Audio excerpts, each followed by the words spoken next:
Okay, this afternoon we're going to do a bit of a circuit workout. It's going to consist of 6 exercises that covers full body. So we're going to have some pulling, we're going to have some pushing, we're going to have some ab engagement exercises, we're going to have some twisting, and we're going to have some legs. So you can see that 6 simple exercises can give you a pretty good grounding for your whole body. Obviously we can take it a lot further, we can take it a lot more technical, but this will do suffice for now, and let's get into it.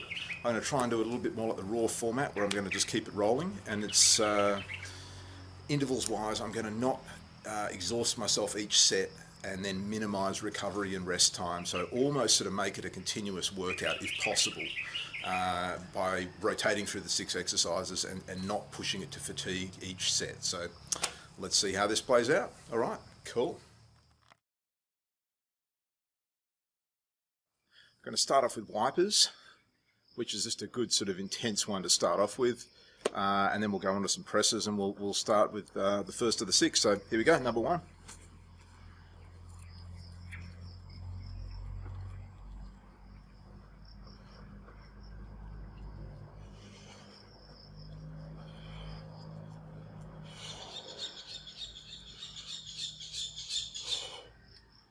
Alright, that'll do, because I'm not trying to exhaust myself, so we'll leave it at that. Here we go, hopefully that gets us in the shot there. There's some Superman.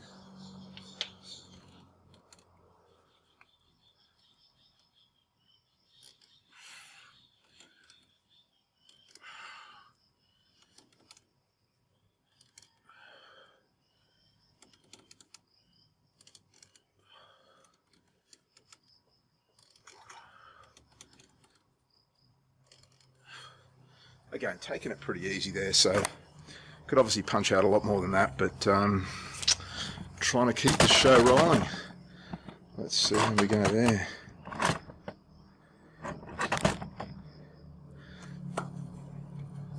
Alright, now get onto the back.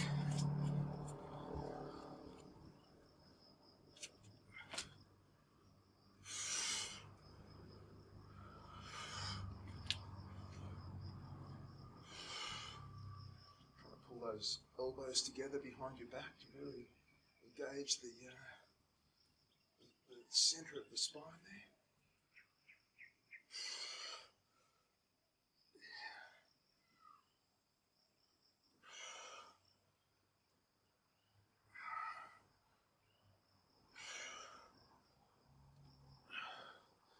All right, number 3.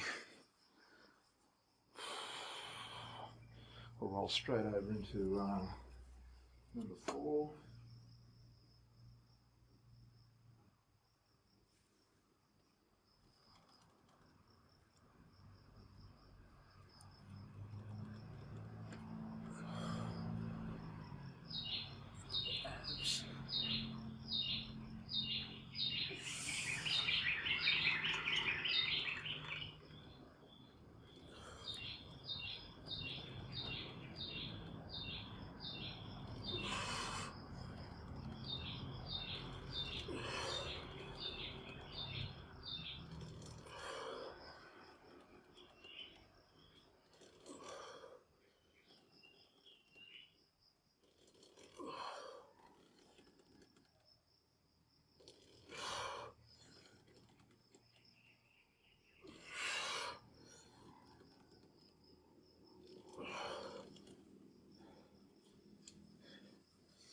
Alright, great one for the abs. Now we'll just do a jump of some standard chins up here. Here we go.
freestyling around a little bit, just getting a bit of movement through the knees and everything under a controlled load with these hands here. The hands really are providing very little physical input. It's more just a slight balance aid that allows you to just get a little bit, some crazy angles. Alright, one set.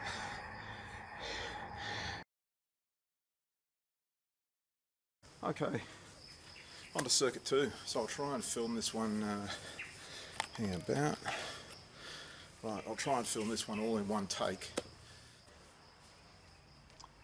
Okay, so we're going to start off round 2 with the wipers.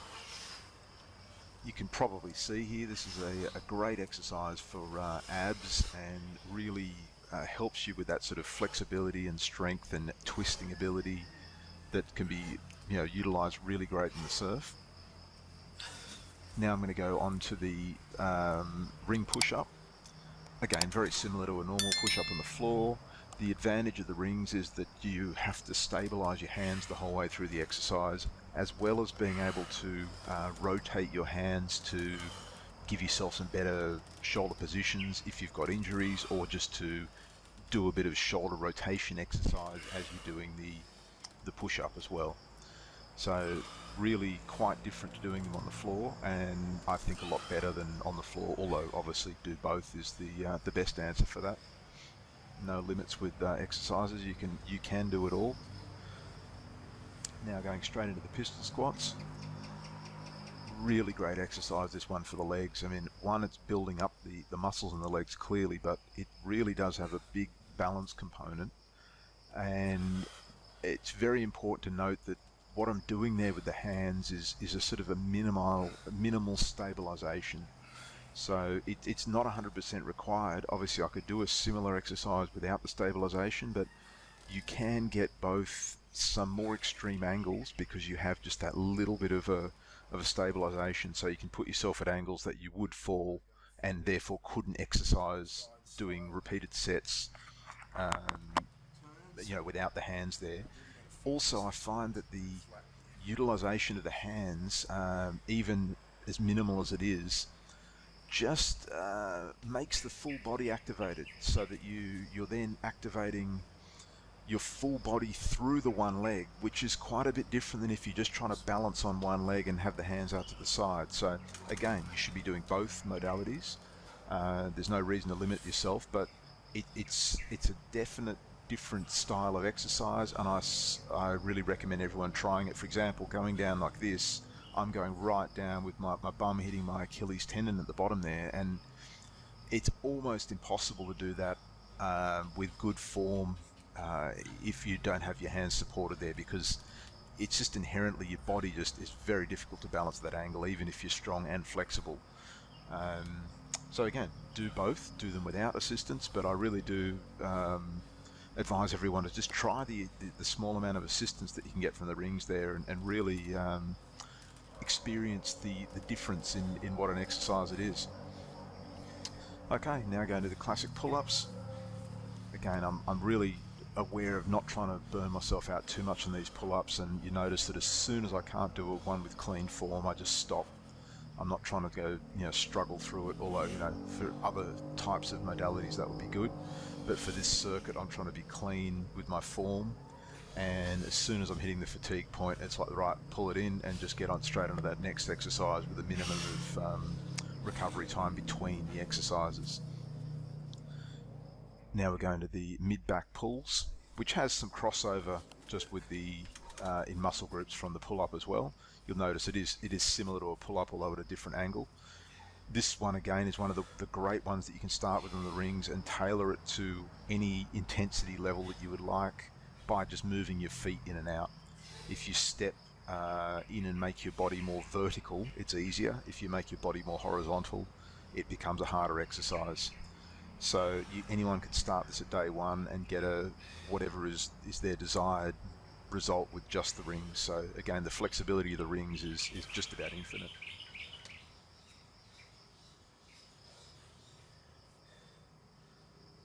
Now we're going to the Superman abs, which again is a great exercise for developing both the abs and core, but also the muscles in the shoulder and the chest area that pull down in the initial paddle stroke. So for surfing, as you reach out in front with your hand, you can really get some early power into the stroke by applying the muscles that you're using for this exercise.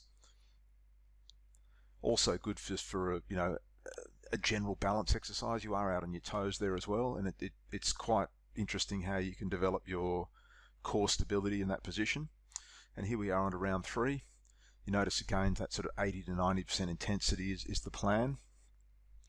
Into the wipers. Again, trying to keep good form here. Not going for record numbers, just trying to really keep it together and keep the hips up. That's the other important thing with the wipers. It's obviously a lot harder to keep the hips up, but that's what I'm trying to do is not cheat and have the hips low. Straight back into the ring push-up now.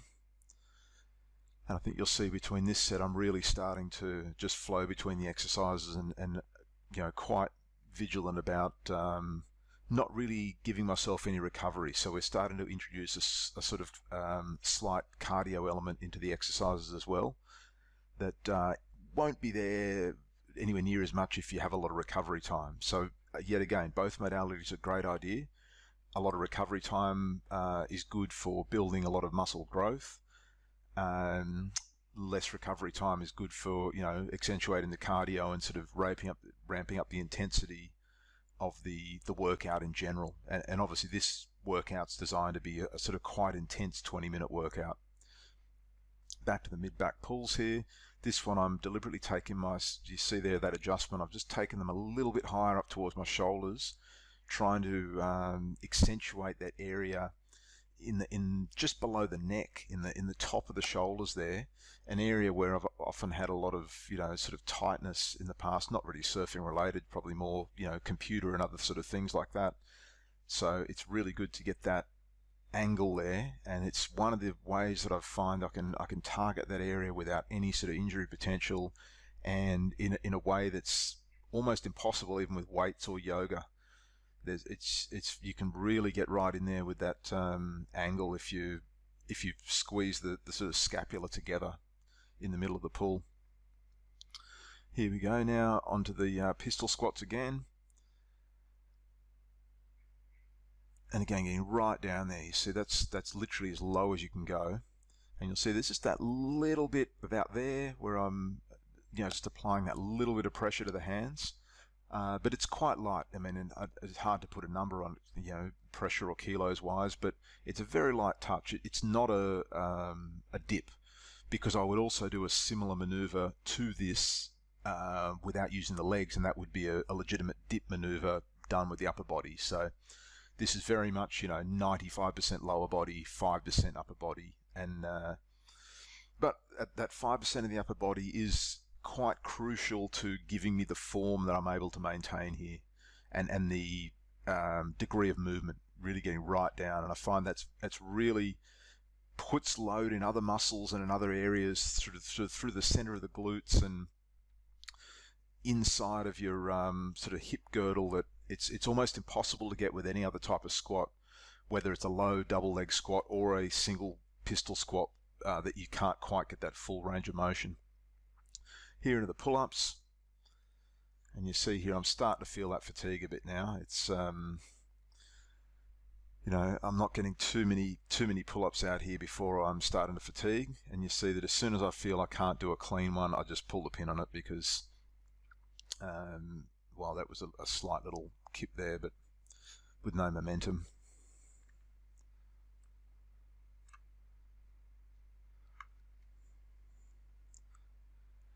Back into the Superman abs here.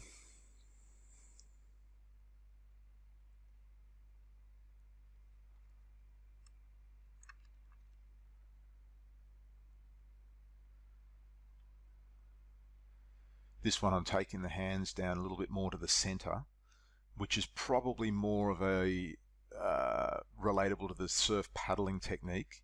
The other one where you take your hands out to the sides is probably better for the side oblique part of the core. So yet again, with the rings, you're able to infinitely adjust the angles that you want to work out at, And you can do it even dynamically throughout the exercise without any injury potential either, which is a very important aspect of the rings that I really stress to people, that it's, I think, the lowest injury potential workout that I've ever done in any capacity. And at the same time, you can really have a high intensity workout with zero energy potential. So here we go with the wipers again. And again, I've just done what I can do, get into the next one. This is the last set here. So really I'm sort of on that sort of well, not wind down, but just aware now that I'm just going to really punch these out. And as soon as I feel the fatigue, get straight onto the next set.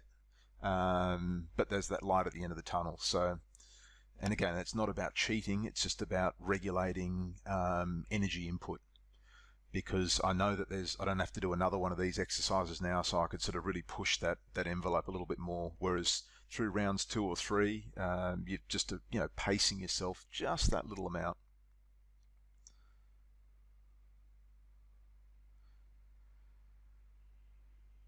Onto the mid-back pulls here, and I'll just see what angle I'm using here, if it's the higher or lower angle, where my elbows are. Not as high as the last one. I've taken it down so that my elbows are a little bit lower, which is going to put the muscular, or the leverage point in my back a little bit lower, more to the center of the back. Whereas the other one, when I had those elbows up high, it really puts it almost at the junction of your neck and shoulders. So yet again, that the flexibility of the rings is unparalleled, and every set here I can just feel exactly where the load's coming in and just choose as to where I want to move it. It's really quite amazing. You certainly can't get them any sort of machine that you'll find at the gym, and although you can get it to some degree with free weights, the injury potential, if you're trying to dynamically move things, is more than you'd want to take. I wouldn't advise anyone to be sort of moving their technique mid-lift with any sort of weight on, because that's exactly when you're going to pull things out. Now I've gone to the pistol squat leaning forward here, which is just the other variation. You can really only go forward or back if you're not on some sort of block, because clearly you've got to get your other leg out of the way. You can't just make it disappear. So now this is obviously much more centered on the toes, as opposed to when you go the other leg forward, you sort of end up being on your heel. So still a lot of force on the quad muscles, but quite a different area of the leg. So yet again, doing all the different variations to try and get a good overall workout, which again, that could be looked at with this particular circuit that I've chosen here. It's also designed to give you a good overall body workout. No one particular muscle group is getting overdeveloped, and therefore recovery periods can be limited because you're not sort of taxing everything too much. And also another big thing, which is not to be underestimated, although I do like intense training in certain areas for certain purposes, it's nice to finish a workout and have an overall even balance in your muscularity. There's no tight bits there. So subtle, but again, another nice little benefit of this style of working out.